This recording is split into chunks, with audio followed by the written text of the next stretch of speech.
What's up, everybody? Steve Schwartz here from LSAT Unplugged, joining you today to share the LSAT score medians for the top 14 law schools.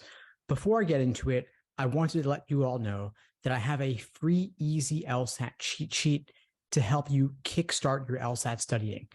Check out the links below this video to get your copy. So the reason I'm sharing these LSAT score medians with you today is that I found a lot of applicants are under misconceptions about what kind of LSAT score you need to get into the top 14 law schools. The law school admissions process has gotten more competitive in recent years for a number of reasons, partially due to the fact that students are studying more, partially due to the fact that there was a lot of LSAT flex score inflation earlier in the pandemic, and partially because law schools are increasingly numbers driven, focusing more and more heavily on LSAT scores and GPAs at the expense of other more soft factors as they get more competitive, looking to get an edge over each other in the US News law school rankings. So without further ado, here are the LSAT score medians for the top 14 law schools.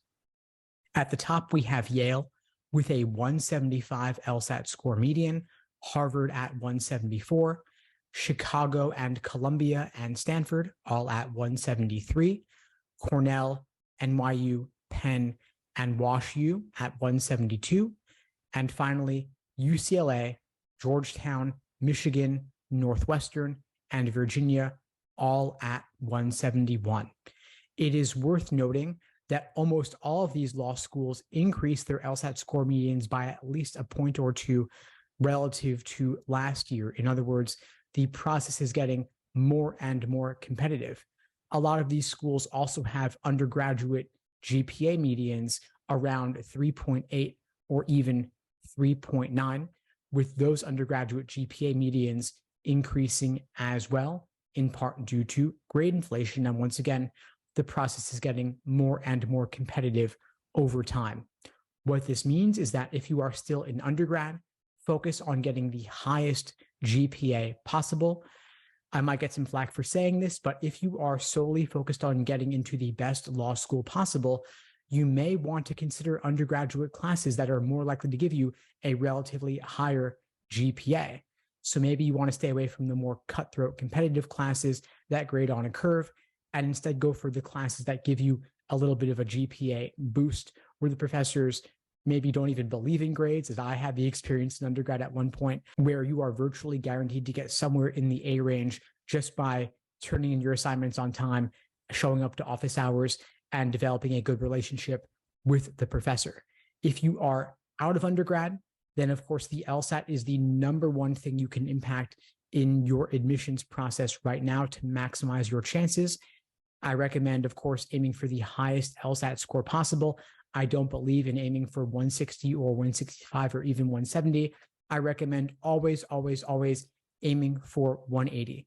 And by the way, if you are looking to achieve a score of at least 170 or higher, ideally, of course, 180 on one of the LSAT test dates this fall, please reach out. I'm looking to work closely with a couple of students who are aiming to get their highest possible LSAT score on the exam this fall. I do have a couple of criteria that I'm looking for. First off, I'm looking for you to have been studying for the LSAT for at least 3 months. I'm looking for you to have developed a strong foundation in the basics of the LSAT, the different sections, and the different question types. And finally, I'm looking for you to have achieved a score of 160 or above on at least one timed practice test. If you meet these criteria, I would especially love to hear from you. Check out the links below this video to book a call with me and my team. We'd love to help you out. If you don't yet meet those criteria, that's okay too. We have a number of other ways we can support you, whether it's through our live online classes via Zoom, our on-demand video courses, and small group coaching sessions. Again, check out the links below this video to find out more. We'd love to help you out. And of course, check out the link below to download that free, easy LSAT cheat sheet to get started with your prep. And if you found this video helpful, please like the video, leave a comment, and subscribe to the channel. It really does help with that YouTube algorithm, and I really do appreciate it. In the meantime, I'll wish you all the best and take care. Thanks for tuning into the show. Please subscribe if you haven't done so already to be notified of new episodes as I release them. And feel free to reach out if you need anything at all as you move forward with your prep. I'm happy to help however I can. In the meantime, I'll wish you all the best and take care.